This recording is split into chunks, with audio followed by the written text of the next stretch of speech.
শহরের কোলাহল থেকে দূরে 10টা 5টার কর্মজীবন থেকে দু একটা দিন নীরবে নিস্তব্ধে ছুটি কাটানোর জন্য সাউথ গোয়া একটি আদর্শ স্থান। এখানকার শান্ত সমুদ্র সৈকত, সবুজ প্রাকৃতিক পরিবেশ এবং নর্থ গোয়ার ভিড় অ্যাভয়েড করতে বিদেশি টুরিস্টরাও এই সাউথ গোয়াটি বেশি প্রেফার করেন। আজকে আমরা বেরিয়ে পড়লাম নর্থ গোয়া থেকে সাউথ গোয়ার উদ্দেশ্যে। এখানে আমরা নেক্সট 2-3টে দিন কাটাবো।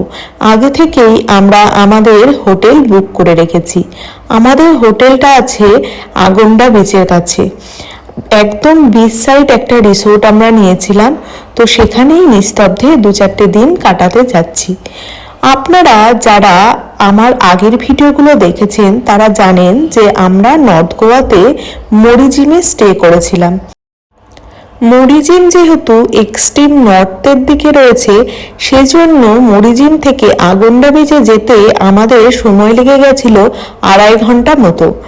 এখান থেকে আমরা ড্রাইভ করে চলে গেলাম আগন্ডা বিচে। তবে আগন্ডা বিচে যাওয়ার আগে আমরা আরও একটা জায়গা দেখে তারপর গেছিলাম, সেটা তো অবশ্যই আপনাদের সাথে শেয়ার করব। আপনারা ভিডিওটা পুরোটা দেখতে থাকুন।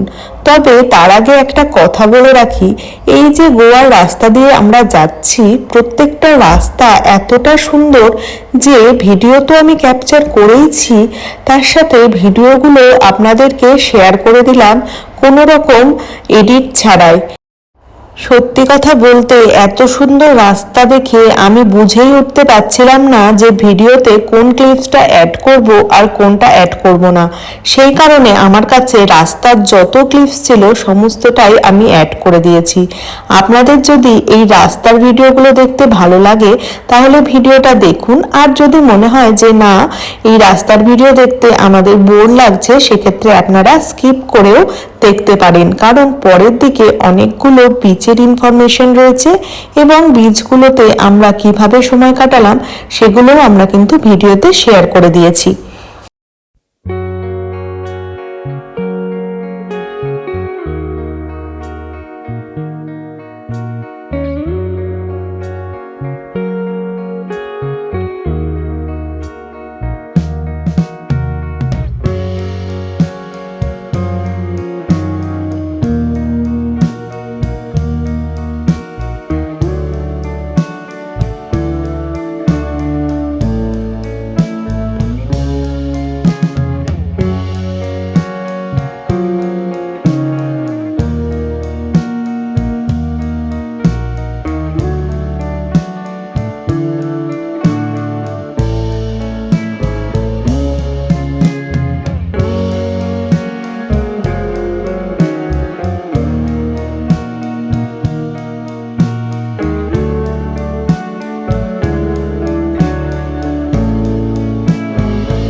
hours 15 মিনিটস মতো ড্রাইভ করে আমরা চলে এলাম ক্যাবোদেরামা বিচে।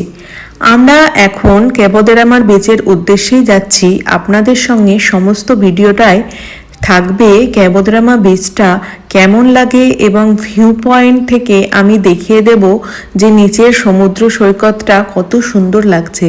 আপনারা সাথে সাথে থাকুন এবং ভিডিওটা ভালো লাগলে লাইক কমেন্ট করতে একদম ভুলবেন না। এই যে আমরা চলে এসেছি ভিউ পয়েন্টটাতে।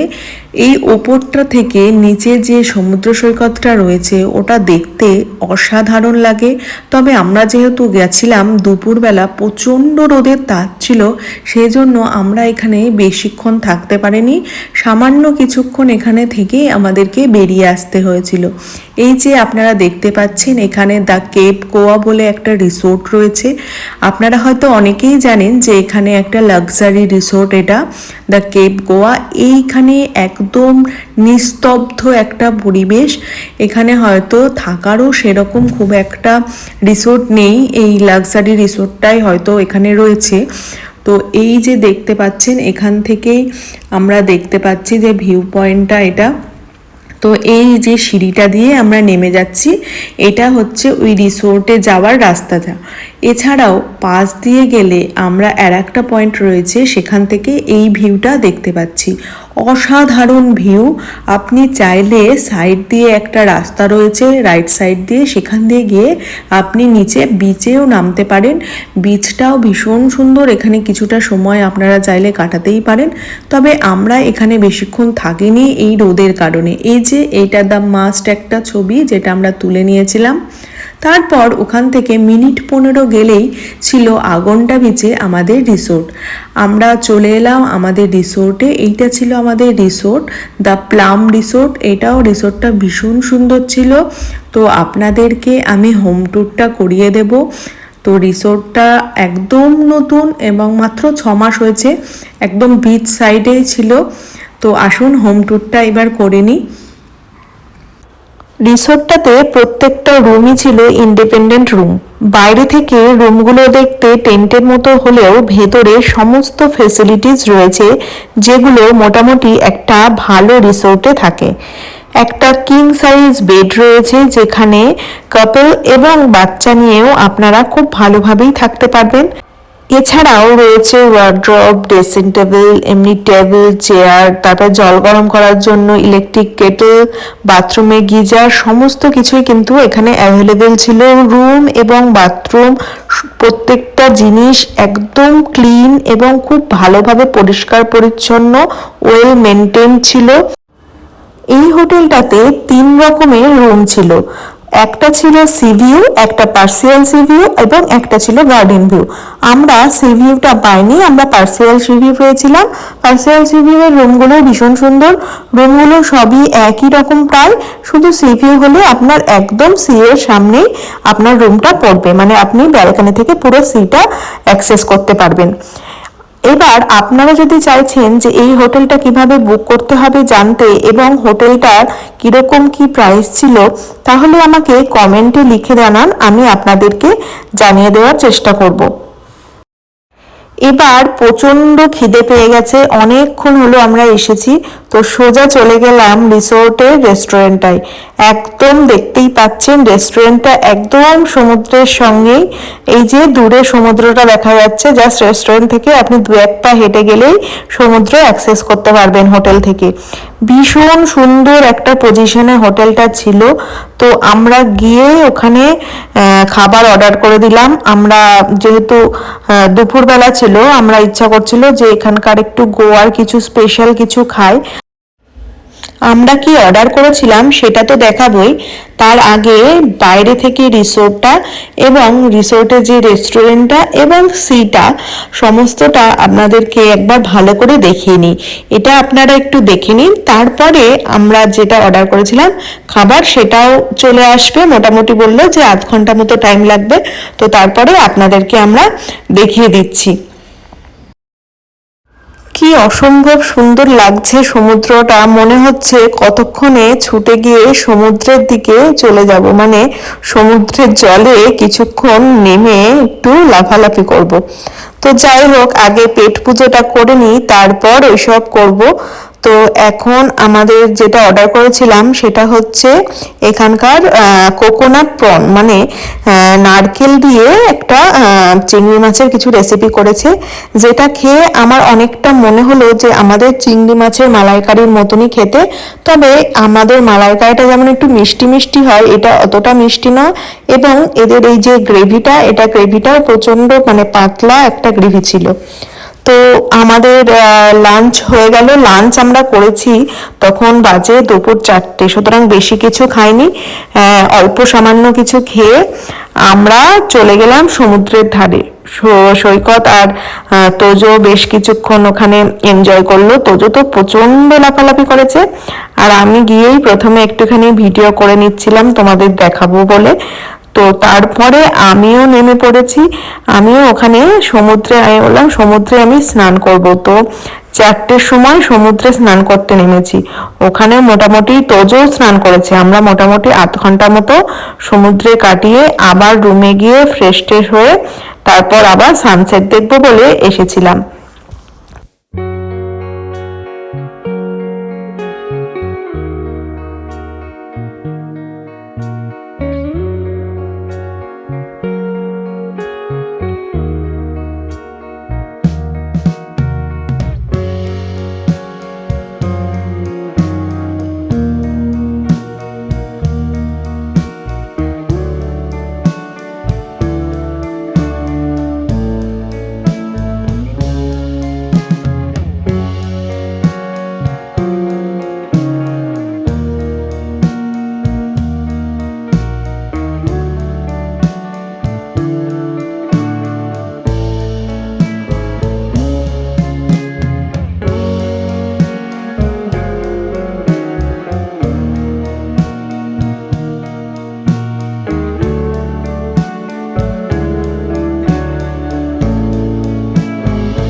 বিচের ধারে বালি নিয়ে খেলা করতে তোজো যে কি ভালোবাসছিল, সারাক্ষণ শুধু বালিতেই ও গড়াগড়ি খাচ্ছে, বালি নিয়ে খেলা করছে, আর মাঝে মাঝে ছুটে ছুটে চলে যাচ্ছে সমুদ্রের দিকে। এটা পরের দিন সকালের সানরাইজের ভিডিও। আমি সকালবেলা 6টার সময় চলে গেছিলাম সানরাইজ দেখতে আমাদের হোটেলেরই সামনে।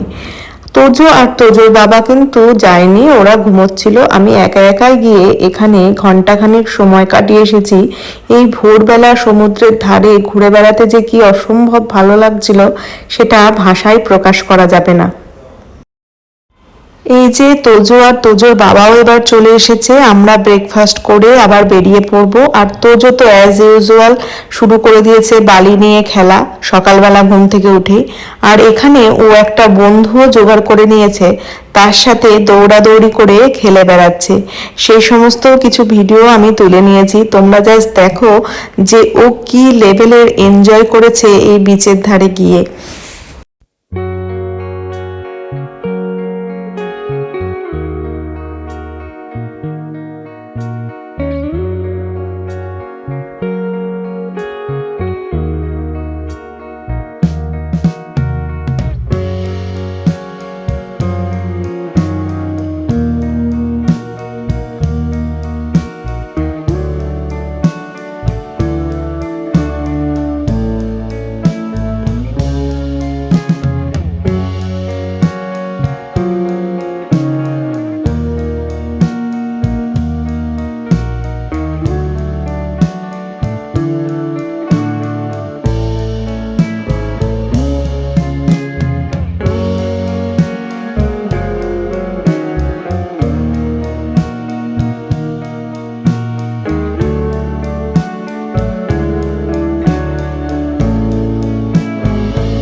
এবার আমরা রওনা হয়ে গেলাম কোলা বিচের উদ্দেশ্যে।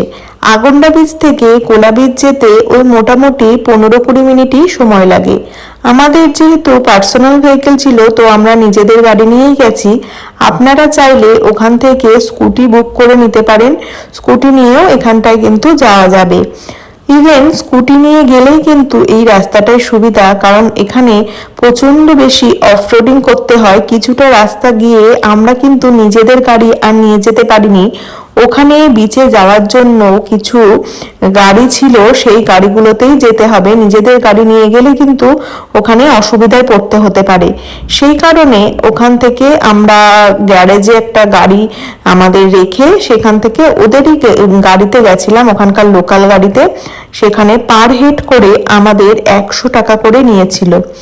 তো আপনারা চাইলে নিজেদের গাড়ি নিয়ে যেতেই পারেন, তবে এটা একটা অফরোডিং পড়বে, সেই কারণে নিজেদের গাড়ি না নিয়ে যাওয়াই ভালো। তো সেই রাস্তাটাও আপনাদেরকে আমরা দেখাবো যে রাস্তাটা কিরকম ছিল। সেটা ভিডিওটা আমরা যখন ব্যাক করছিলাম বিচ থেকে, সেই সময় ওই ভিডিওটা তুলেছি। তাই বিচের থেকে ঘুরে আসার পথে আপনাদের ওই অফরোডিং এর ভিডিওটাও দেখাবো। তো চলুন আমরা এখন এখান থেকে গাড়ি ধরে নিয়ে সরাসরি চলে যাব বিচে। এখান থেকে একটা গাড়িতে আমরা শেয়ারিং এ গেছিলাম 100 টাকা করে পার হেড টিকিটে। এইটা ছিল বিচে এন্ট্রান্সটা। এখান দিয়ে নিচে নেমে যেতে হবে। ওপরটাতে একটু ভিউ পয়েন্ট ছিল, এই ভিউ পয়েন্টটা থেকে বিচটা দেখা যাচ্ছিল। আর এখান দিয়ে নিচে নেমে গেলেই কিন্তু আপনারা পৌঁছে যাবেন কোলা বিচে। এই যে দেখতে পাচ্ছেন দূরে সমুদ্র, এইটাই হচ্ছে কোলা বিচ। এই কোলা বিচটা যে কি অসম্ভব শান্ত এবং সুন্দর সেটা বলে বোঝানো যাবে না। এখানে ঘন্টার পর ঘন্টা সময় কাটিয়ে দিলেও আপনাদেরকে মনে হবে যেন আরো কিছুক্ষণ এখানে থেকে যায়।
বিচে রকের পরিমাণ প্রচন্ড বেশি হওয়ার জন্য আপনারা দেখতে পাচ্ছেন যে সমুদ্রের জলটা কিন্তু অনেকটা লালচে লালচে কালারের হয়ে আসছে। দূরের জলটা নীল হলেও কাছের জলগুলো কিন্তু বেশ লালচে ধরনের। তো এটা একটা অন্য রকম অনুভূতি লাগবে, কারণ এই যে রকগুলো রয়েছে সমুদ্রের ধারে, এখান দিয়ে যখন রকে সমুদ্র ঢেউ এসে ধাক্কা মারছে, অসম্ভব সুন্দর কিন্তু দেখতে লাগছে। কেমন লাগছে ভিডিওগুলো আপনাদের? মনে হচ্ছে না যে ঘরে বসে বসেই যেন বিচের ধারে পৌঁছে গেছি? কি অসম্ভব ভালো একটা অনুভূতি। তাহলে দেরি না করে অবশ্যই ভিডিওটাতে লাইক বাটনে প্রেস করে দিন। আর আপনারা যদি আমার চ্যানেলটা এখনো সাবস্ক্রাইব না করে থাকেন, তাহলে সাবস্ক্রাইব করে নিন এবং পাশে থাকা বেল আইকনটি প্রেস করে দিন, যাতে আমি কোনো নতুন ভিডিও দিলে আপনাদের কাছে সবার আগে নোটিফিকেশন পৌঁছে যায়। আর যদি আপনারা আমার আগের ভিডিওগুলো না দেখে থাকেন গোয়া ট্রিপে, তাহলে কিন্তু অবশ্যই আমার চ্যানেলে গিয়ে দেখে নিন। প্লেলিস্টেও কিন্তু ট্রাভেলে অ্যাড করা রয়েছে প্রত্যেকটা ট্রাভেল ভিডিও। আর হ্যাঁ, এটা হচ্ছে আমাদের গোয়া সিরিজের লাস্ট ভিডিও। এর আগে আমি আরও 3টে ভিডিও আপলোড করে দিয়েছিলাম, আপনারা ওগুলোও কিন্তু অবশ্যই দেখে নেবেন। প্রথমেরটা আমাদের ছিল রোড ট্রিপের ভিডিও, তারপর ছিল নর্থ গোয়া ভিডিও এবং তারপরে ছিল ওল্ড গোয়া ভিডিও, আর এটা লাস্ট রয়েছে সাউথ গোয়া ভিডিও।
ঘন্টাখানেক এখানে সময় কাটিয়ে তারপর আমরা আবারও ব্যাক করছি সেই গাড়িতে করে।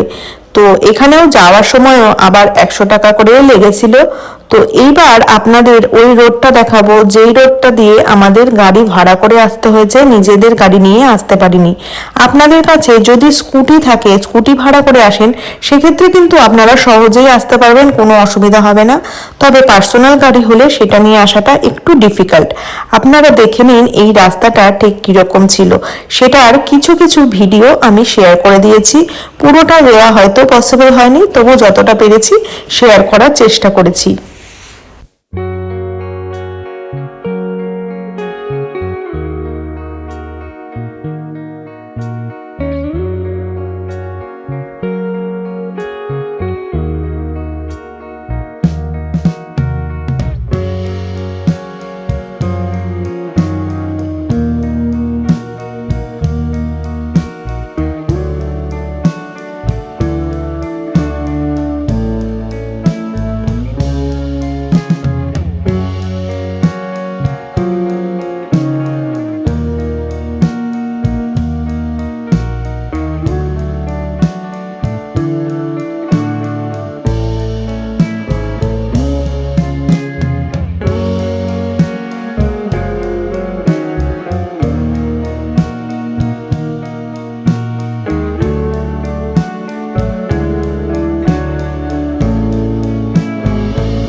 এখান থেকে চলে এসেছি পার্কিং প্লটটাতে, যেখানে আমাদের গাড়ি রাখা ছিল।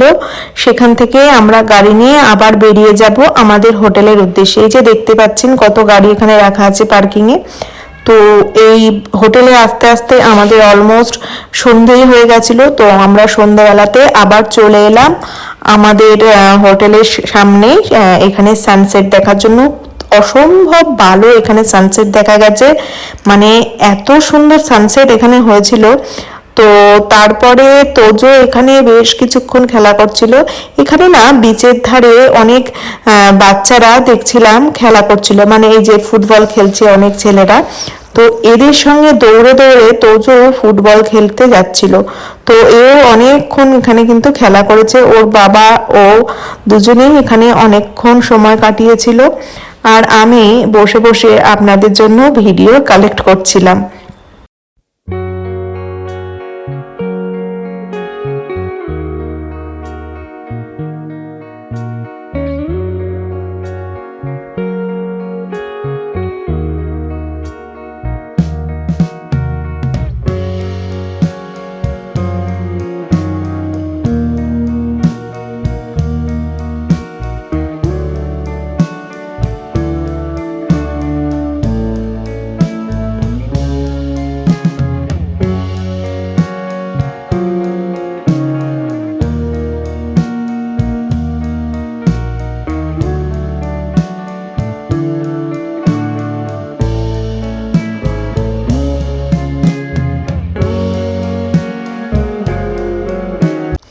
সেদিন ছিল 31st নাইট। তো এখানে নিউ ইয়ারের সেলিব্রেশন অলরেডি স্টার্ট হয়ে গেছিল। আমাদের হোটেল তো বটেই, আশেপাশে যত রিসোর্ট ছিল সব রিসোর্টে লাইভ পারফরমেন্স হচ্ছিল, ব্যান্ড এসেছিল, আর বিভিন্ন রকমের আতশবাজি দিয়ে এখানে কিন্তু নিউ ইয়ার সেলিব্রেশন করা হচ্ছিল। তো আমাদের নিউ ইয়ারটা ভীষণ ভালো কেটেছে। গোয়াতেই আমরা আমাদের নিউ ইয়ার সেলিব্রেট করেছি। তো এখানে আমি একটুখানি ঝলক আপনাদেরকে দেখানোর চেষ্টা করলাম। তারপর পরের দিন সকালেই আমরা বেরিয়ে পড়লাম আমাদের বাড়ির উদ্দেশ্যে। তার আগে পাশেই একটা জায়গা ছিল, সেখান থেকে আমরা ব্রেকফাস্ট করে নিলাম। এটাও বেশ সুন্দর ছিল, একটা রেস্টুরেন্ট টাইপের। এখানকার ফুডগুলোও বেশ ভালো ছিল, প্রাইসও রিজনেবল ছিল, এবং ভেতরের অ্যাম্বিয়েন্সটাও কিন্তু খুব সুন্দর একটা সবুজ শান্ত পরিবেশের মধ্যে ছিল। আমি এবার আপনাদেরকে শেয়ার করব আমাদের আগের বছরের কিছু ভিডিও। আগের বছর আমরাও সাউথ গোয়া গেছিলাম, কিন্তু আমরা ডিফারেন্ট কিছু বিচেসে গেছিলাম, সেইগুলো কিন্তু আমি এবার আপনাদের শেয়ার করব। আগের বার আমরা স্টে করেছিলাম প্যাটনিম বিচে। প্যালোলিম থেকে আরও কিছুটা মোটামুটি 15-20 মিনিট গেলেই কিন্তু প্যাটনিম বলে একটি বিচ রয়েছে, সেখানেই কিন্তু আমরা স্টে করেছিলাম। অসম্ভব সুন্দর একটা শান্ত বিচ ছিল ওটা। প্যালোলিম বিচ থেকে ভোর 6টার সময় জলপথে আমরা বেরিয়ে পড়েছিলাম আরও কিছু বিচেস দেখার জন্য, যেটার জন্য আপনাকে কিন্তু এই জলপথ দিয়েই যেতে হবে। তো সেই বীজগুলো আপনাদেরকে দেখিয়ে দেবো এবার আমরা কোথায় কোথায় গেছিলাম। তবে ভোর 6টার সময় যাওয়ার একটাই উদ্দেশ্য ছিল যে যেতে যেতে বা ফেরার পথে আমরা যাতে ডলফিন দেখতে পাই, এবং আমরা কিন্তু সেটা দেখতেও পেয়েছিলাম। ভিডিওতে ক্যাপচার করতে পেরেছিলাম কিনা সেটা আমার খুব একটা খেয়াল নেই, যেহেতু আমি সেই টাইমে ব্লগিং করতাম না। তো সেই কারণে খুব বেশি যে ভিডিও তখন তুলেছি তা নয়, যা দু একটা ক্লিপস ছিল সেটাই কিন্তু আপনাদের সঙ্গে শেয়ার করে দিয়েছি। তো আমরা এখান থেকে প্রথমে চলে যাব হানিমুন বিচে, তারপর চলে যাব বাটারফ্লাই বিচে।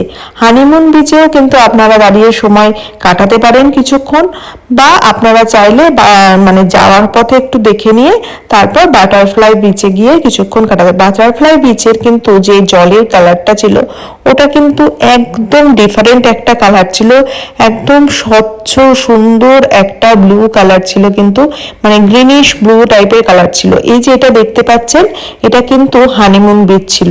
এখানেও অনেকে নেমে ফটোশুট করেছে, তবে আমরা এখানে নামিনি, আমরা যাওয়ার পথে এটা দেখে গেছি, গিয়ে আমরা বাটারফ্লাই বিচে নেমেছিলাম।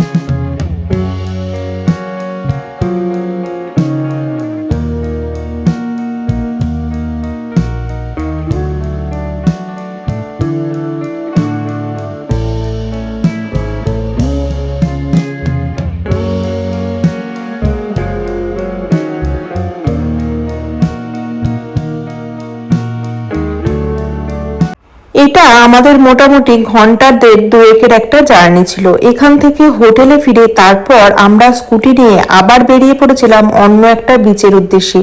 এইটা হচ্ছে সেই বিচটা যেটা একদম এক্সট্রিম সাউথে ছিল। বিচটির নাম ছিল গ্যালভিভাগা বিচ। এখানে আপনি হাতে গোনা দু চারটেই লোক দেখতে পাবেন, কিন্তু বিচটা অসম্ভব সুন্দর এবং ঝাউ বাগান ছিল এই বিচটার চারিদিকে। শান্ত একটা পরিবেশ। দুপুর রোদের মধ্যেও কিন্তু এখানে কোনো রকম কোনো অসুবিধে হয়নি। তো আজকে আমার ভিডিওটা আমি এখানেই শেষ করে দিচ্ছি। আমার গোয়ার সমস্ত ভিডিও শেষ। আশা করি আপনাদের প্রত্যেকটা ভিডিওই ভালো লেগেছে। যদি ভালো লেগে থাকে অবশ্যই কিন্তু লাইক কমেন্ট করে দেবেন, শেয়ার করে দেবেন এবং আপনারা রেফারেন্সের জন্য এই ভিডিওটা ইউজ করতে পারেন। আর চ্যানেলটা কিন্তু সাবস্ক্রাইব করার জন্য ভুলবেন না।